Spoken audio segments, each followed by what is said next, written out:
परमेश्वर मसीह यीशु के मधुर और मीठे नाम में आप सभी को जय मसीह।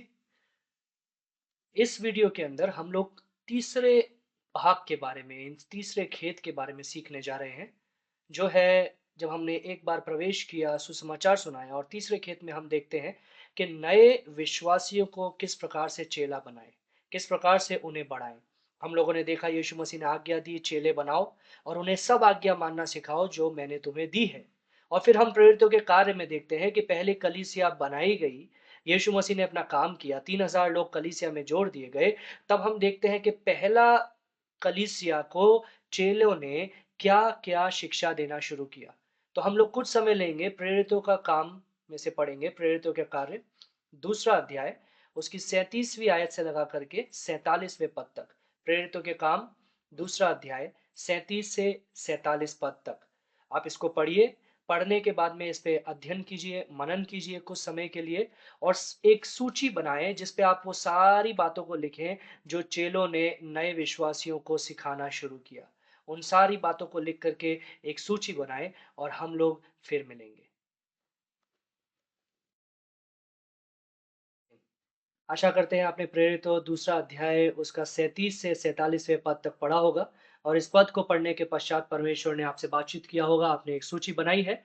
हमने भी एक सूची यहाँ पर तैयार की है और आप इस सूची से अपनी सूची का मिलान कर सकते हैं।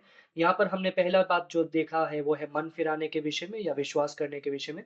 उसके पश्चात बपतिस्मा, उसके बाद में शिक्षा, फिर संगति, फिर रोटी तोड़ना या प्रभु भोज के विषय में, उसके बाद में प्रार्थना करने के विषय में, फिर अद्भुत काम या चिन्ह और चमत्कारों के बारे में, फिर प्रेरित या अगुओं के बारे में, फिर दान देने के विषय में, उसके पश्चात प्रेम के विषय में, उसके बाद में आराधना और स्तुति के बारे में और अंत में हम लोगों ने देखा सुसमाचार या कलीसिया में बढ़ोतरी के विषय में। तो इन सारी बातों को हम लोगों ने प्रेरितों 2 का 37 से 47 तक देखा। यीशु मसीह के द्वारा कलीसिया को कई आज्ञा दी गई है, कई बातें दी गई है जो बहुत सारी बातें हम लोगों को सिखा सकते हैं, लोगों को आगे बढ़ा सकते हैं, उनको अगुआ बनने के लिए या शिष्यता के लिए या अगुवेपन के लिए हम लोग उनको तैयार कर सकते हैं। लेकिन इन सभी के साथ में, इन बातों में से जो हम लोगों ने देखा है, इसमें से सबसे पहले जो 7 सबसे अनिवार्य बातें हैं, जो हमने सुसमाचारों में देखी है और प्रेरितों के काम में देखी है, उसको हम लोग आपके सामने पेश करना चाहते हैं। वो पहला है मन फिराना और विश्वास करना। ये पहला सबसे महत्वपूर्ण बात है, जो एक नए चेला जब वो एक चेला बनता है, यीशु को स्वीकार करता है, तो उसको हम मन फिराने के विषय में बताते हैं, विश्वास करने के विषय में बताते हैं। उसके पश्चात हम उनको सिखाते हैं बपतिस्मे के विषय में। बपतिस्मे की शिक्षा बहुत ही महत्वपूर्ण है, बपतिस्मे की शिक्षा बताते हैं। उसके पश्चात हम लोग बताते हैं सुसमाचार के विषय में। सुसमाचार को सुनाते हुए हम लोग कलीसिया में उसकी बढ़ोतरी करते हैं, कलीसिया में उसको लेकर के आते हैं। उसके पश्चात हम लोग उनको प्रार्थना करना सिखाते हैं, प्रार्थना के बारे में हम लोग उनको शिक्षा देते हैं। फिर हम लोग उनको प्रेम के बारे में बताते हैं कि मसीह यीशु का प्रेम हम में और दूसरों में बना रहता है। दान देने के विषय में सिखाते हैं, ये सिर्फ़ रुपया पैसा नहीं है, लेकिन कुछ भी आपका समय देना, आपका परिश्रम देना या कुछ भी जो आप परमेश्वर के राज्य की बढ़ोतरी के लिए देते हैं। उसके बाद में रोटी तोड़ना और प्रभुभोज लेने के विषय में हम बताते हैं, जो परमेश्वर की आज्ञा है, मसीह यीशु की आज्ञा है। तो हम लोग इन 7 बातों को 1, 2, 3, 4, 5, 6, 7 बातों को हम लोग देखते हैं। हम लोग इनको बोलते हैं मसीह के 7 आदेश। मसीह ने यीशु मसीह ने कई आज्ञाएँ दी है जो हमको मानना है, लोगों को सिखाना है। लेकिन हम कहाँ से शुरू करें? हम इन सातों बातों से शुरू करते हैं। ये 7 जो बातें हैं, ये सबसे महत्वपूर्ण बातें हैं। इसको हम उनको सिखाते हैं और इसके पश्चात हम उनको बाकी चीज़ों भी सिखाते हैं। परमेश्वर का वचन बोलता है जो नए विश्वासी हैं, उनको उनको उनको कठोर फल नहीं या कठोर बातें नहीं, लेकिन उनको सरल शिक्षा हमें देनी है और वो है ये 7 अनिवार्य बातें। तो इन 7 शिक्षाओं को हम उनको सिखाते हैं, उसके पश्चात बाकी शिक्षाओं को सिखाते हैं। एक बार फिर से बताना चाहूँगा, ये जो 7 शिक्षाएँ हैं, इसको हम बोलते हैं मसीह के 7 आदेश।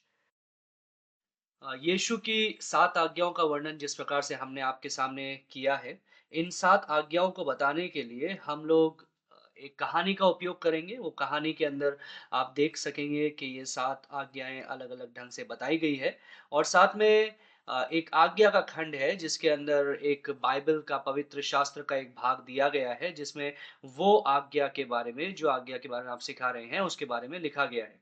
उदाहरण के तौर पे आप देख सकते हैं यीशु की 7 आज्ञाएँ। पहली आज्ञा है मन फिराना और विश्वास। मन फिराना और विश्वास के सामने आप देख सकते हैं 2 खंड है। पहला है कहानी। कहानी है लूका रचित सुसमाचार 19वाँ अध्याय पहले पद से 10वें पद तक। ये जो कहानी है इसके अंदर आप देख पाएँगे अ, मन फिराना और विश्वास करने के विषय में शिक्षा को सीख सकेंगे। अपने विश्वासियों को ये कहानी सुना सकते हैं, कहानी के अंदर से प्रश्न पूछ सकते हैं और सबक सीख सकते हैं। साथ में नीचे वाला दूसरा खंड है उसके अंदर लिखा है आज्ञा। आज्ञा में मरकुस रचित सुसमाचार उसका पहला अध्याय उसकी 14 और 15वीं आयत में हम लोग देख सकते हैं। तो ये जो 14 और 15वीं आयत में है, इसमें यीशु के द्वारा आज्ञा दी गई है कि हमें मन फिराना चाहिए और विश्वास करना चाहिए। वैसे ही दूसरा आप देख सकते हैं बपतिस्मा। बपतिस्मा के लिए जो कहानी आप सुना सकते हैं अपने विश्वासियों को, वो है प्रेरितों 8वाँ अध्याय 26 से 39वें पद तक।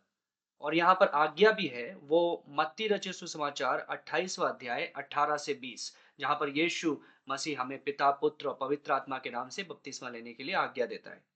तीसरा आज्ञा है जाना और सुसमाचार सुनाना। ये बताने के लिए आप कहानी सुना सकते हैं। वो है यूहन्ना रचित सुसमाचार उसका चौथा अध्याय उसकी पहले पद से 42वें पद तक। और इसको सिखाने के लिए एक आज्ञा भी है और वो आज्ञा लिखी गई है मरकुस रचित सुसमाचार 16वां अध्याय 15वें पद। चौथा है प्रार्थना। इस प्रार्थना को सिखाने के लिए मत्ती रचित सुसमाचार उसका छठा अध्याय 6 से 15 तक में कहानी लिखी गई है। और ये आज्ञा लिखी गई है मत्ती रचित सुसमाचार उसका छठा अध्याय उसकी 9वें पद में। इसी प्रकार से पांचवा है प्रेम, छठा है देना, सातवां है प्रभु भोज। और इनके सामने भी आपको कहानी का खंड दिखेगा जिसमें से आप कहानी सुना सकेंगे इस आज्ञा के विषय में। और दूसरा है आज्ञा का खंड। उस आज्ञा के खंड में ये जो आज्ञा है इसके बारे में वर्णन किया गया है। ये आप इसी रीति से हर एक आज्ञा के सामने जो कहानी लिखी गई है, उसमें से कहानी आप सुना सकते हैं, प्रश्न पूछ सकते हैं और सबक सीख सकते हैं। और दूसरा खंड है आज्ञा। उस आज्ञा के खंड में आपको इस आज्ञा के विषय में यीशु मसीह की बातें देखने के लिए मिलेगी। परमेश्वर आपको आशीष दे।